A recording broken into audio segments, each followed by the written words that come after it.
BSc Food and Nutrition లో university first rank, second rank, third rank. Sun International, Visakhapatnam, Hyderabad. మీకు ఉపదేశం దగ్గర నుంచి పాలిటిక్స్ అబ్జర్వ్ చేస్తూ ఉన్నారు. ఈ 5 సంవత్సరాల పాలిటిక్స్, ఈ పాలన ఎలా అనిపించింది మీకు? పొలిటికల్కి రావాలనుకునే వాళ్ళు ఇంక రాకూడదురా బాబు అనుకునేటంతగా ఉంది.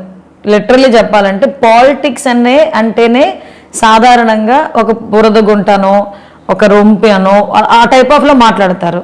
కానీ కొంతకాలం దానికి మార్పు వచ్చింది. కొంత యువత కొంచెం బయటికి రావడం, ఎన్టీ రామారావు గారు పార్టీ పెట్టిన తర్వాత నుంచి కొంత యూత్ బయటికి రావటం, కనీసం ఒక ఎథికల్ పాలిటిక్స్ చేయటం అలవాటు అయిన తర్వాత ఆల్ ఆఫ్ సడన్ ఈ 5 yearsలో చూస్తే క్యాస్ట్ బేస్డ్ పాలిటిక్స్ ఎంత పెరిగిపోయిందంటే 75 సంవత్సరాలు వచ్చింది, స్వతంత్రం వచ్చి 75 సంవత్సరాలు వస్తున్నా కూడా ఇంకా క్యాస్ట్ బేస్డ్ పాలిటిక్స్.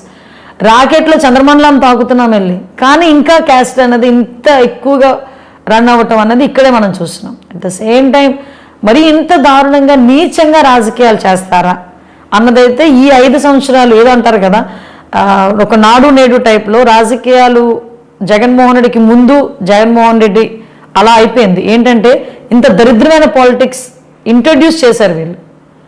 ఎంత దరిద్రమైన పాలిటిక్స్ అంటే ఇంతకుముందు పొలిటికల్ లీడర్స్ మాట్లాడుకుంటే, అసెంబ్లీలో కూడా మాట్లాడుకుంటే, ఎన్టీ రామారావు గారి టైంలో ఉన్నాయండి, రాజశేఖర రెడ్డి గారి టైంలో ఉన్నాయండి, అసెంబ్లీ సమావేశాలు చూస్తూ ఉంటే యువతల వాళ్ళు ఎంజాయ్ చేసేవారు. ఎలా ఎంజాయ్ చేసేవారు?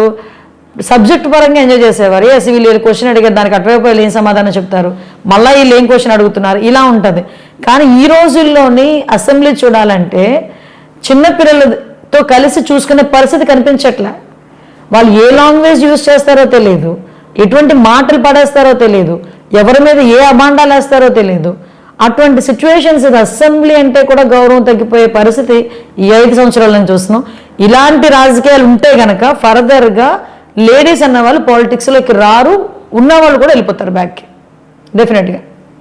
గత ప్రభుత్వం మీకు టీటీడీలో బోర్డు మెంబర్గా అవకాశం కల్పించింది.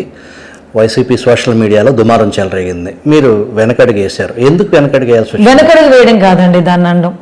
మీరు వెనకడుగు అని మీరు అనుకుంటున్నారు.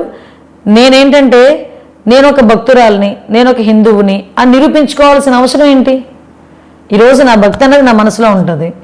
నేను ఏ దేవుని కొలుస్తున్నాను, నా ఇష్టదైవం ఎవరు, నేను ఎన్నిసార్లు తిరుపతికి వెళ్ళాను. మీ ఆఫీస్లో కూడా వెంకటేశ్వర విగ్రహాలు చాలా ఉన్నాయి. చాలా ఉంటాయి. నేనేంటి అన్నది నాకు తెలుసు, నా కుటుంబానికి తెలుసు. ప్రపంచానికి నేను ఏ రకంగా దాన్ని నేను విడమర్చి చెప్తా? విఘ్నులైన వాళ్ళతో మనం మాట్లాడిన ప్రాబ్లం లేదు. మూర్ఖత్వంగా నన్ను అక్కడ ఉండకూడదు అని ఇంటెన్షనల్గా చేసిన వాళ్ళతో మనం ఏం సమాధానం చెప్తాం?